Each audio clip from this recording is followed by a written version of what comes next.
New Thought Media Network. We are a global broadcast network of positive music, media, and entertainment, inspiring humanity's evolution along the journey of enlightenment and creating a world of love, peace, empowerment, and prosperity for all. New Thought Media Network. Positively inspiring.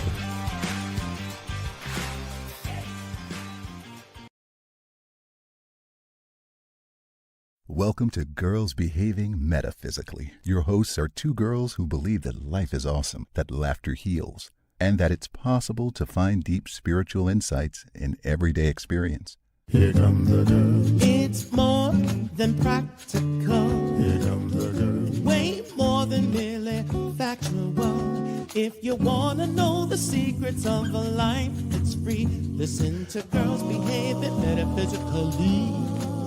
Listen to Girls Behaving Metaphysically.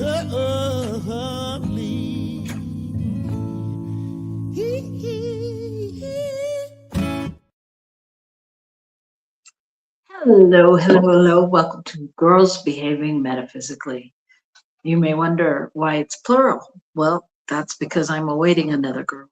But I trust she'll be here at some point. My name is Robyn Rice Olmsted, and I am currently broadcasting from New Mexico. And today we're going to be talking about stuck in the middle with me. Stuck in the middle with me. It happens so often. Anyway, we're going to dive into the metaphysics of that and what that means and how, unfortunately, sometimes no matter where we go, there we are. And as I see, my girl has arrived. So welcome. Sorry, thank you. I'm so sorry. I literally jumped right off of work, doing work and onto the podcast because that's my reality and I'm grateful for it. There you go. So welcome, Dr. Natasha, all the way from Brisbane, Australia, Queensland. So, Queens, yes. The land of the Queens.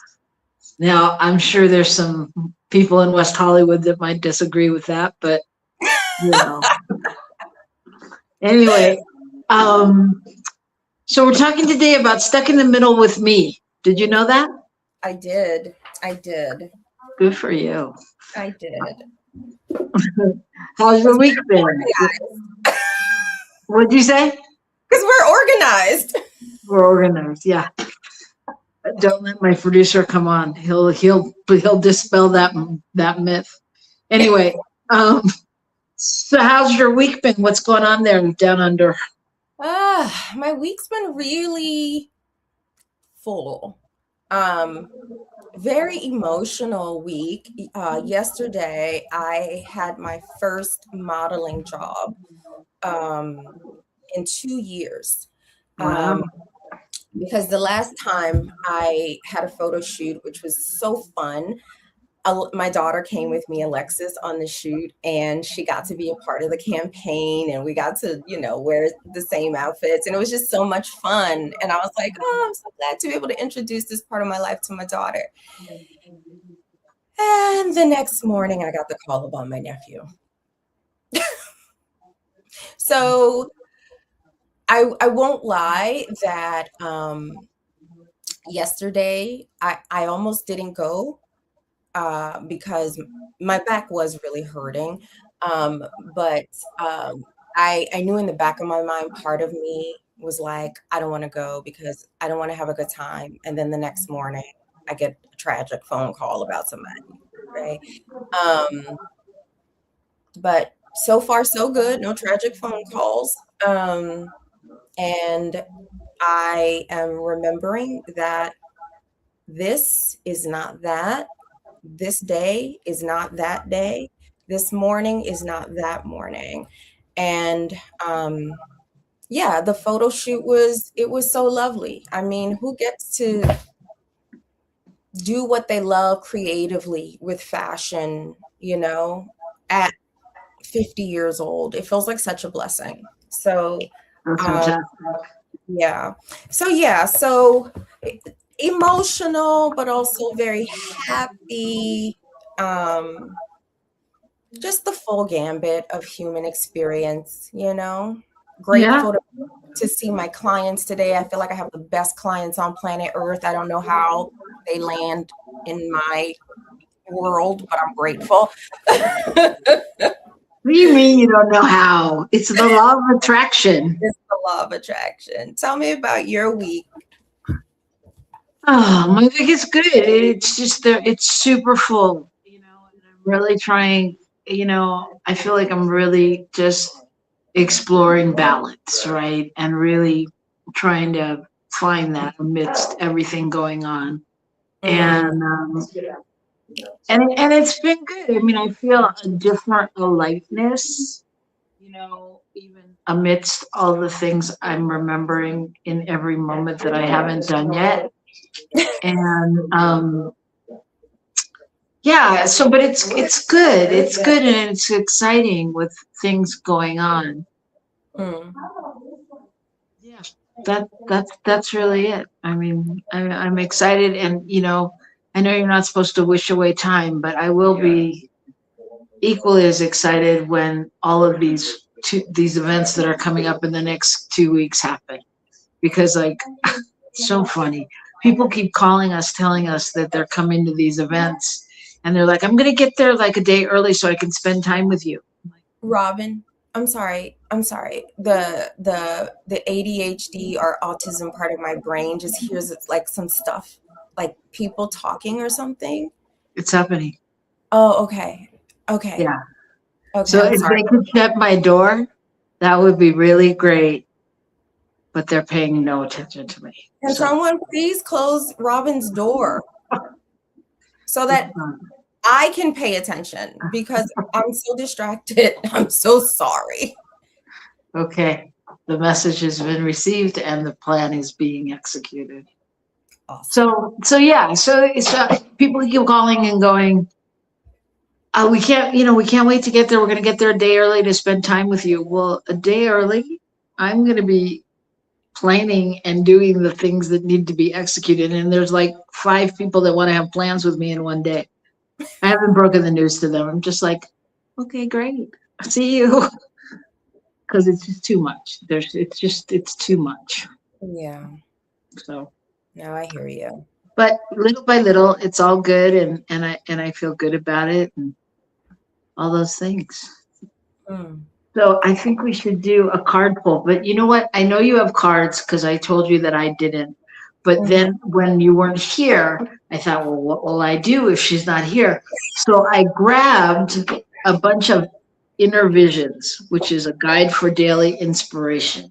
I think And let's do that because all I have is the Sufi tarot, and as much as I like the Sufi tarot, um, yeah, yeah, they're right. Honestly, this card deck is very personal for me right now, and it's a big part of yeah, what allowed me to go ahead and show up at that photo shoot yesterday, even though my back was legitimately in pain, legitimately, because yeah, when you don't dance for a long time and your 11-year-old is now the dancer of the house and she comes to me wanting to drop it like it's hot, which we did, drop it like it was hot, but then mama couldn't get up. So all right, excellent. All right. Well, thank you. Wayne says congratulations. Thank you, Wayne, for being here. yeah. All right. I'm shuffling the books. So just tell me when to stop and I'll pick the book. Okay. Okay. Okay. Stop. Okay, we're going to go with this one. All right. I'm just going to open to a page. Mm-hmm. And it says, celebrating love. And the saying here is, being deeply loved by someone gives you strength, while loving someone deeply gives you courage. And that's Lao Tse Chu or whatever. Mm. And it goes on to say more, to talk more, but let's just go with that statement, because what that brings up for me is exactly what you said just now about with your daughter. It's like being love and giving love, and, you know, truly the courage. I mean, it takes courage to be a mom, you know, it takes courage to love. It takes courage to love. Yeah. Yeah, it does. Yeah, it's a choice. It's a choice that has so much joy built into it, but also so much grief, you know? And that's why I always say, you know, like when I'm working with people, you know, who have, you know, had really, you know, really difficult, like, romantic relationships in the past, and that, you know, like really guard it because they don't want to experience pain or hurt again, you know. I always say, look, grief is baked in the cake. The moment you love, and it's already too late because you've already come into the world loving someone. Probably the person who ushered you through their body into the world loved you. And the grief is baked into the love, right? And so if we cannot be afraid of that, there is this thing that allows us to love more fully. Yeah, because, you know, Mhm. it does take, it is a choice. And to love consciously, meaning not like this sappy, you know, sort of just feeling thing, but like, you know how Bell Hooks talked about love needs to, the love is a verb, a choice. There needs to be respect, justice, and care to be love. And so to engage consciously in that sort of a way with another human, it does, it takes a lot of courage, you know, if not only because the grief is baked in, because the grief lets us know just how much someone or something meant to us. Yeah, I think that, you know, mm, I think that we come into the world as love. I think that that's all we know, you know, and I think that we learn, you know, when we learn what, you know, pain is, or disappointment is, or fear is, you know, because I think about babies and just how willing they are to continue loving no matter what, you know, Yeah. and animals. And I remember there was this little boy when I was at summer camp whose name was Scotty. And he had, you probably know the name of it, but whatever diagnosis of when all he was one of the like he didn't feel pain, you know, and all he would do is smile and laugh about everything. And there, I mean, there's a level at which it was so refreshing, you know, and another level at which you're worried out of your mind that he was going to get hurt. And, you know, and so anyway, all that said, I think that, yeah, I think I think it like I think about just the situation I'm in right now and everything that's going on and how much is going on and how I couldn't do it if I didn't love my husband so much, because sometimes I want to sock him, you know, and shake him and to go, you know, stop it, don't be mean, and, you know, whatever, because we all have our moods, you know. But at the end of the day, it's like standing in that place of knowing that he's more than that, and I'm more than that, and we're more than that, and that there's a definite um, plan.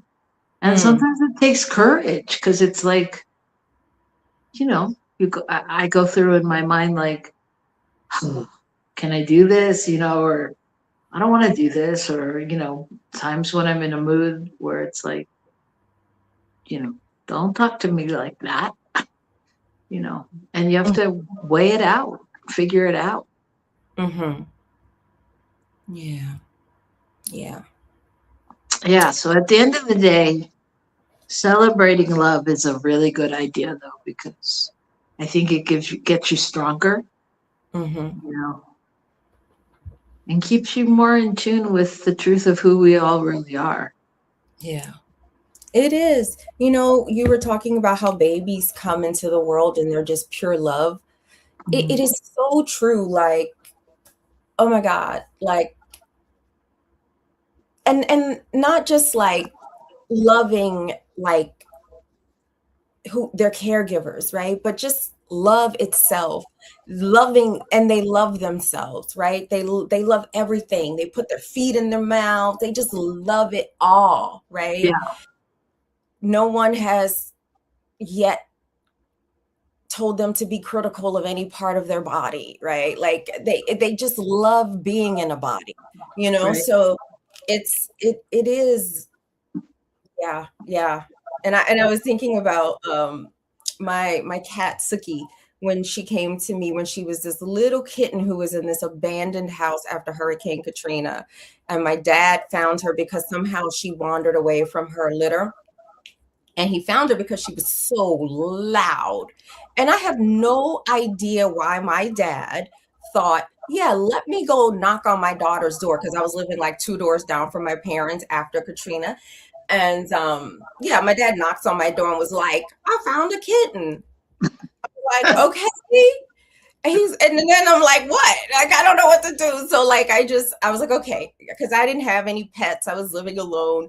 And so I took her to the vet the same day. And then like, I remember because she was so little, there was a special type of little nipple she needed for her milk.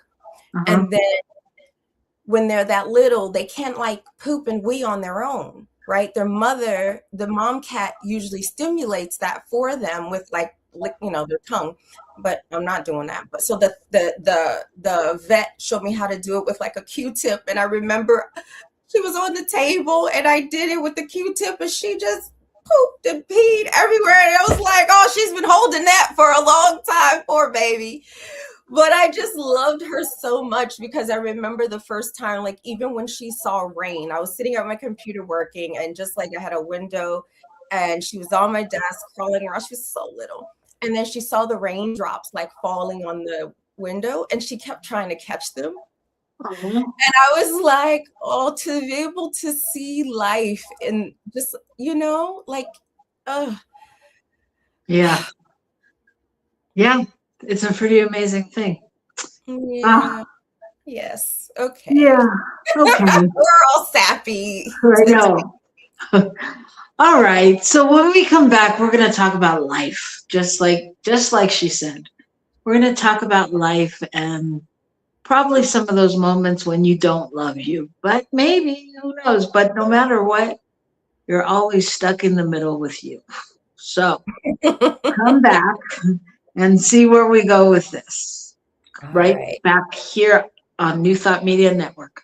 Peace and Please help us say thank you to all of our organizational sponsors, including the Hefferland Foundation, Affiliated New Thought Network, International New Thought Alliance, Science of Mind Archives and Library Foundation, Center for Spiritual Living Denver, Center for Spiritual Living Midtown, New Thought Philadelphia, Center for Spiritual Living United Life, Sunshine Cathedral, Planned Happiness Institute, Summit Center for Spiritual Living, One Heart Retreats, Universal Joy Center, Unity Kitchener, Unity Spiritual Center Ottawa, Om Center for Spiritual Living, Satya Center, Begin Within Ministries, Center for Spiritual Living North Jersey,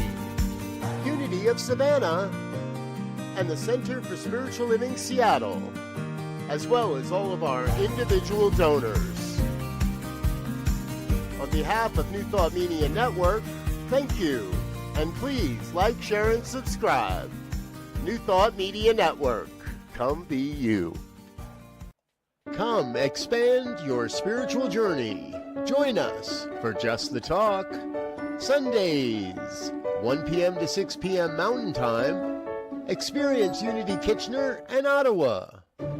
Center for Spiritual Living Midtown. Center for Spiritual Living Denver. Unity of Garden Park.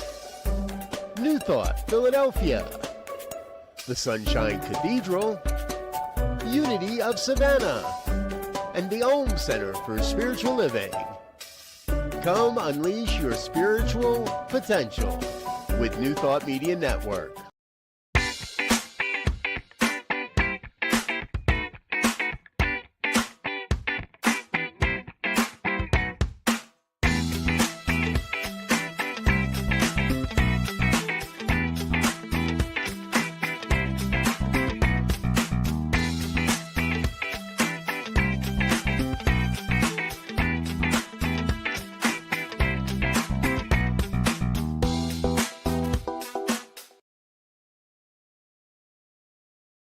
Welcome to Girls Behaving Metaphysically. Your hosts are two girls who believe that life is awesome, that laughter heals, and that it's possible to find deep spiritual insights in everyday experience. Here come the girls. It's more than practical. Here come the girls. Way more than merely factual. If you want to know the secrets of a life that's free, listen to Girls Behaving Metaphysically.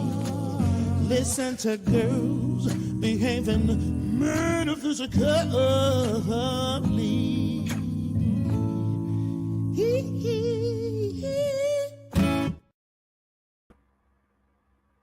Hello, welcome back. To your head. Oh, now you're back. Now I'm back. I was like, she's half gone. I know. Well, I gotta get in the middle of the screen. I know.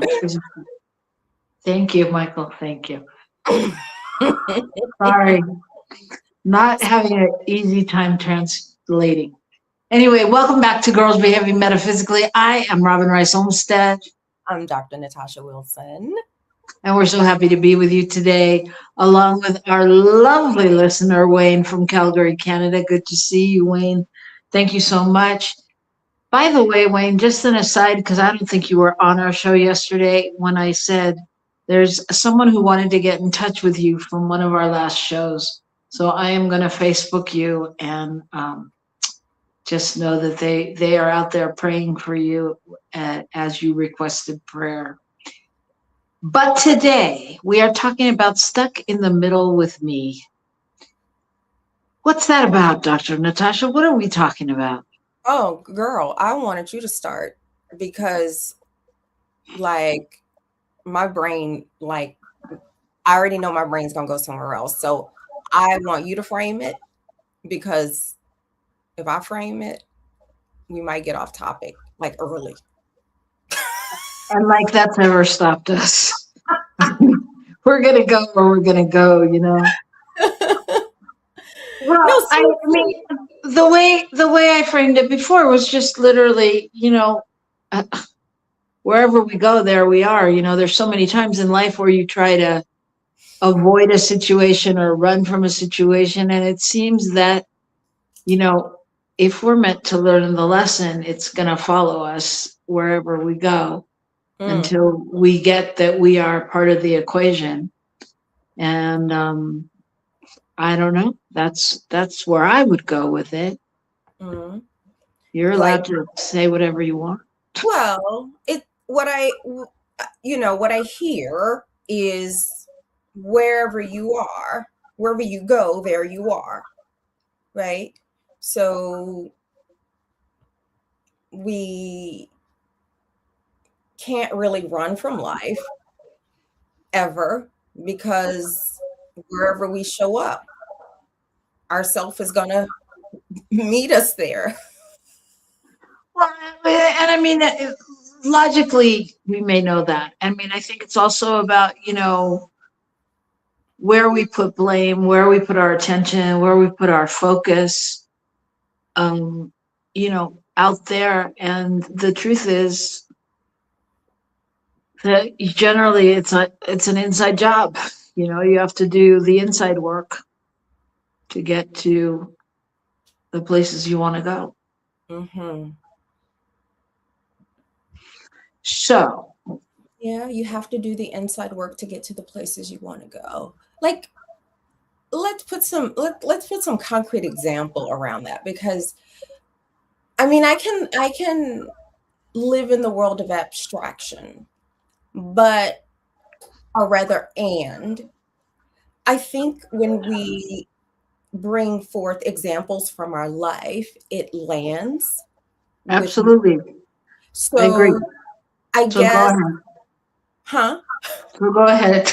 Do you have an example?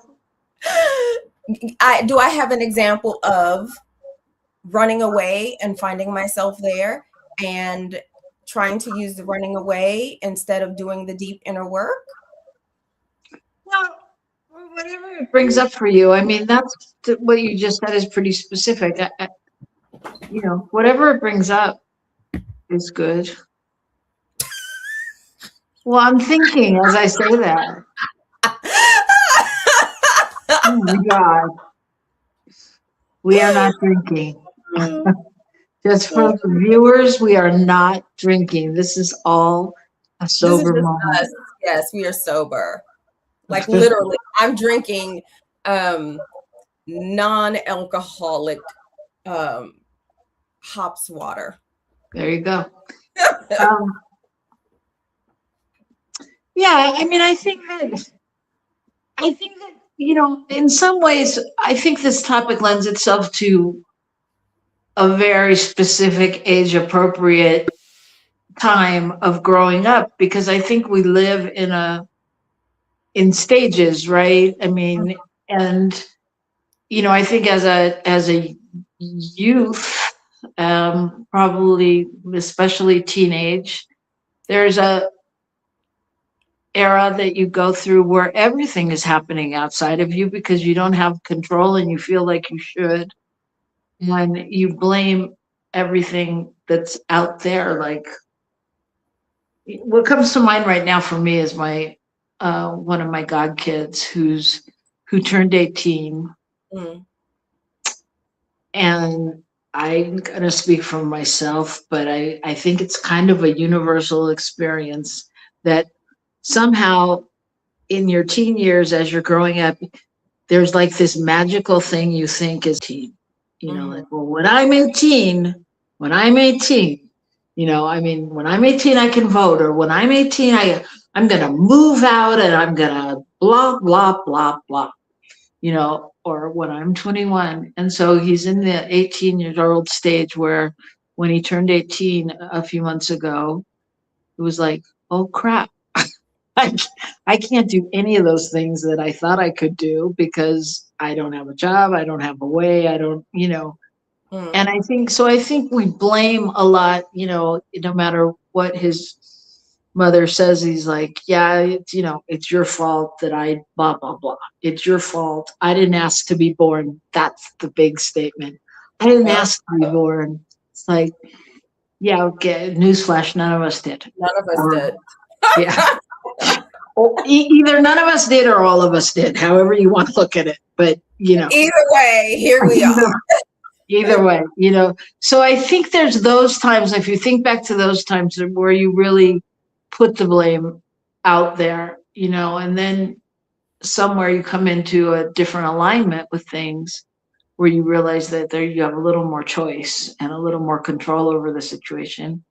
And, you know, many of us have arrived at metaphysics or, you know, new thought from that kind of a thing, just inquiring about, you know, how to get in more alignment, or, you know, how to change your thinking, change your life. You know, if we look at probably almost any metaphysical book title, it will describe when we were not in alignment out there, you know, and invite us into a new place. Mm. Mm. Yeah, I guess the thing that's coming up for me is, and I'm thinking about it both in like, but to me, there's no real separation between m- like how I experience something quote unquote metaphysically, and then how I think about it in terms of, I guess it would be like my science mind or my analytical mind or whatever. It's all mind. It's one mind. Mm. Um, and I know when I'm working with people, and I'm thinking about this clinically, but also in my own life, um, and I look back at choices that I've made or experiences that I've had that were less than wonderful. Yes, there was a former version of me that is very much like that person is to blame for that. And what we know in the psychological literature is that blame is just a way to discharge discomfort. Yeah. That is not to say that people don't do things to other people that cause harm, right? The thing is, when we reach a certain age, I think we have to make the decision that if we're going to heal or recover from something that's happened to us, even at the hands of another person, an early caregiver, a lover, or whatever, that they can't heal for us, right? It's now we have to do it. And sometimes, I've worked with people and they'll say how that just feels so unjust, right? Like, but the fact is, like, just plain physics, they can't do it because they're not in your body. So the choice becomes, do we live holding on to experiences and beliefs, thinking that if we blame the right person and they finally come to us and say, I'm so sorry for what I did, that somehow that's what's going to set you free? No, it's not the thing that's going to set us free. And so in my own life, when I've come to this notion of being stuck in the middle with me, it's, yeah, girl, you have to make a decision. Like, are you going to be free? Are you going to stay stuck? And that's on me. Right. And I mean, I think also stuck in the middle with me also lends itself to the fact that if I'm stuck in the middle with me, I probably don't like me very much. I don't like the qualities. It's not like, because for the most part, I like being with me. you know, I do I too. mean, it's right. But I mean, just by the title, stuck in the middle with me means to me that I can't escape whatever that pattern is or whatever that thing is that's holding me down until I identify it and disempower it on some level, you know? So it really becomes about when you find yourself repeatedly in the same situations over and over, and you feel stuck or you feel like, oh God, why is this happening again? What is happening and how do we disengage from that? And how do we re-empower ourselves to know the truth, to be able to move on in a different fashion? You know what I mean? I do. And it's just interesting having this conversation right now because of what you said at the beginning, right? I really like myself these days, right? Like I really it feels so funny to say sometimes, but like I really do. And like I do like the company of other people, like I think I told you about a date and that I had, and And literally, like, it was just, I remember just sitting there, just being like, wow, I really, really, really love being with myself. It was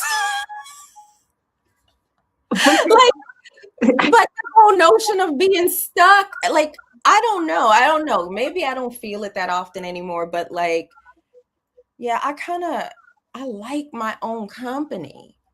But I do remember where there But were that's, times it's that been a growing, it's been a learning, it's been a remembering to coming back to that place, mm, you know? And so, I mean, I guess that's the question then, you know, when you feel stuck, how do we get to the, how did you get to the other side? How do we get to the other side? And I mean, you know, part of it, sorry, unfortunately, it's this constriction of we made up called time. You know, I mean, as we get older, we tend to go, it's okay. Screw it. You know, but I'm good. I'm good. yeah, You yeah, know? yeah, yeah. Because like, what is there not to love about ourselves, right? Like, I'm just like, I don't know. I don't know. And last night, not was it last night or the night? Maybe it was the night before last. I was listening to. I just have my Apple mix going, and a Whitney Houston song came on, "The Greatest Love of All." That was my sixth grade graduation song, but I never really paid attention to the lyrics.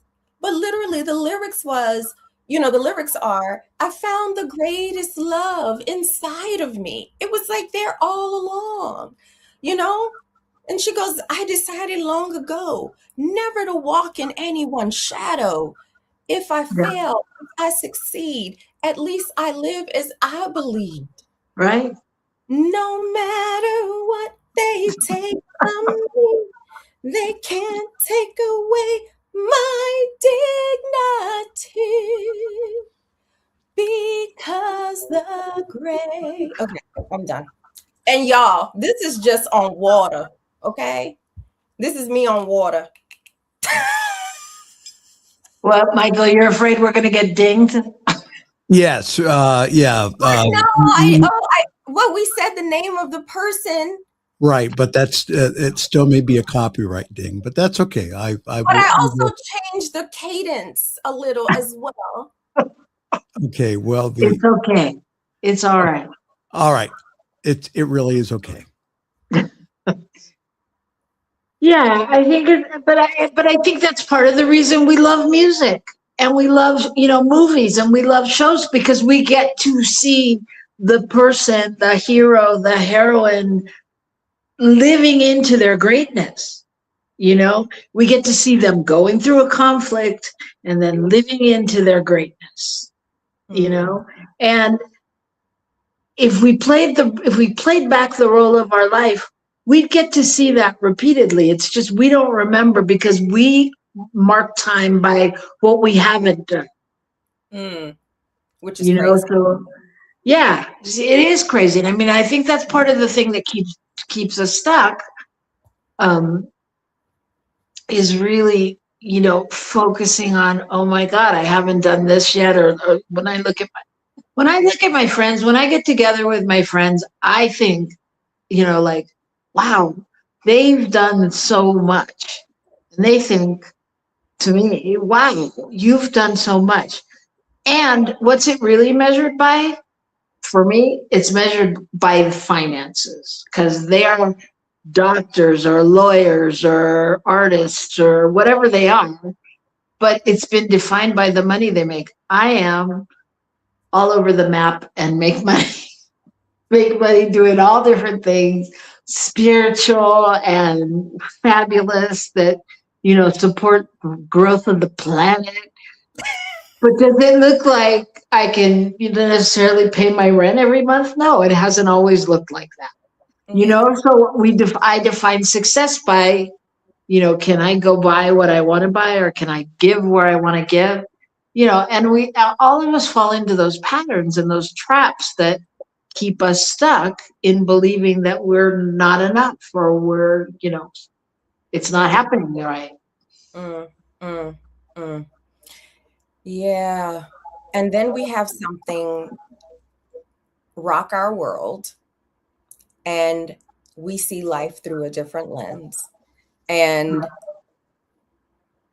yes, yes, yes, yes. I remember beating myself up at one, not beating myself up, but just like not saying very kind things to myself at one time in my life because I hadn't yet become a homeowner, right? And yeah, and then my nephews were murdered, and I was like, what does that matter? You know what I mean? Like, it's just like this life is so fragile. It's so unpredictable and yet predictable in so many ways.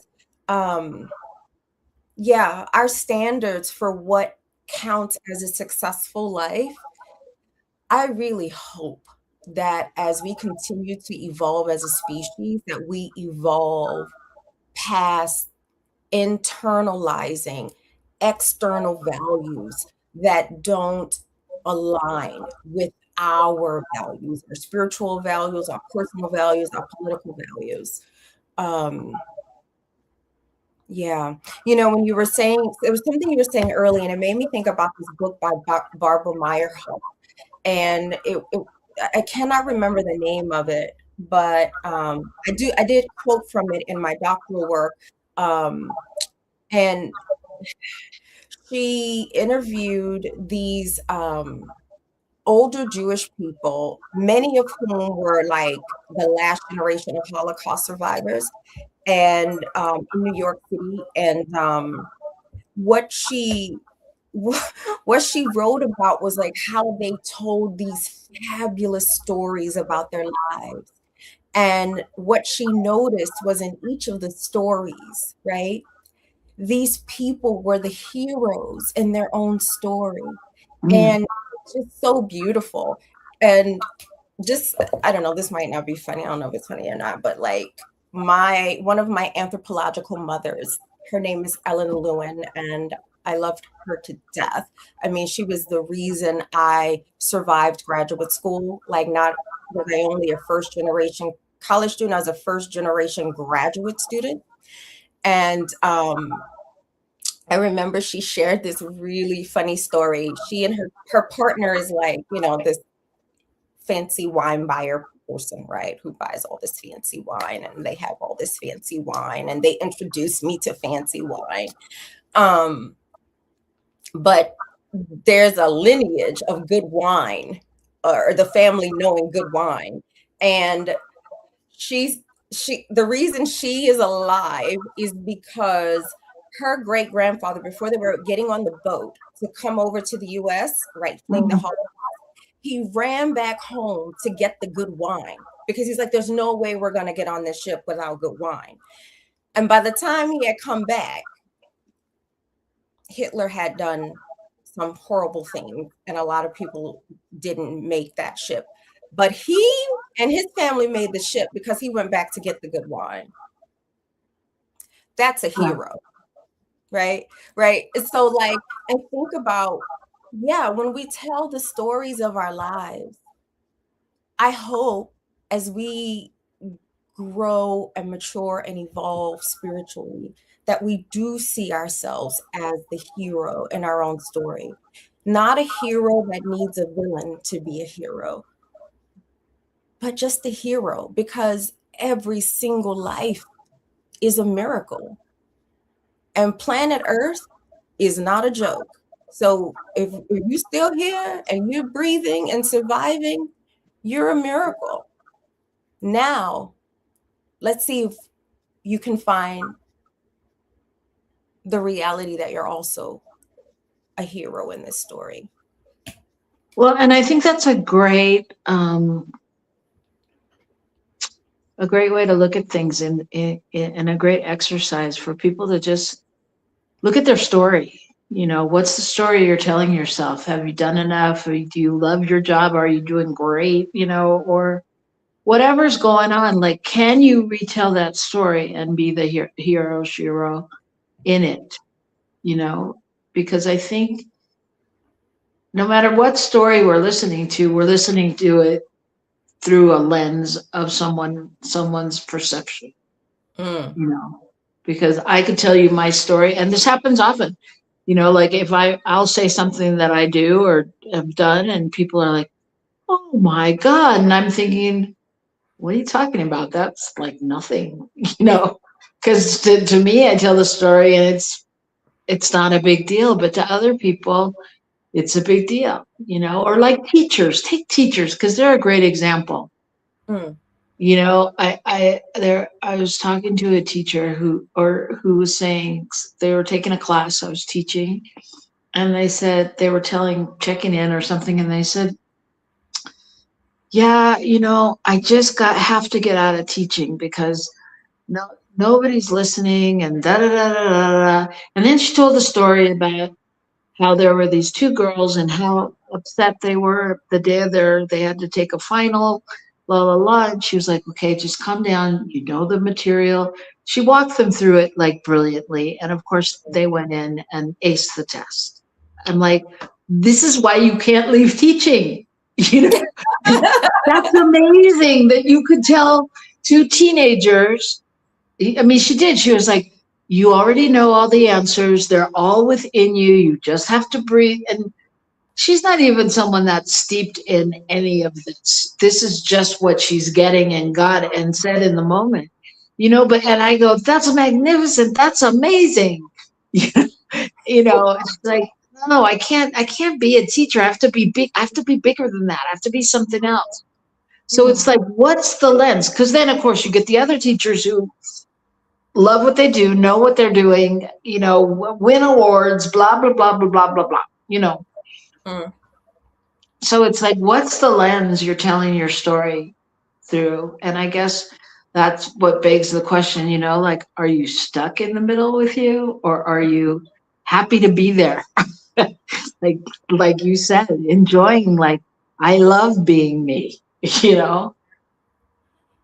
And you know what, Robyn? I was thinking about what you were saying about how, like, you know, you have friends and, you know, like they have successful lives by their standards. And a lot of it is based on like wealth or income. And I was thinking about the wealth of getting to be like a multi-hyphenated person, right? Mhm. To like, I've literally had so many careers in my lifetime, right? Mhm. I now have, like, I have my core work, right? I have passion projects like this. I have stepped back into modeling. Like I think I'm just gonna do it. I think I'm gonna do it.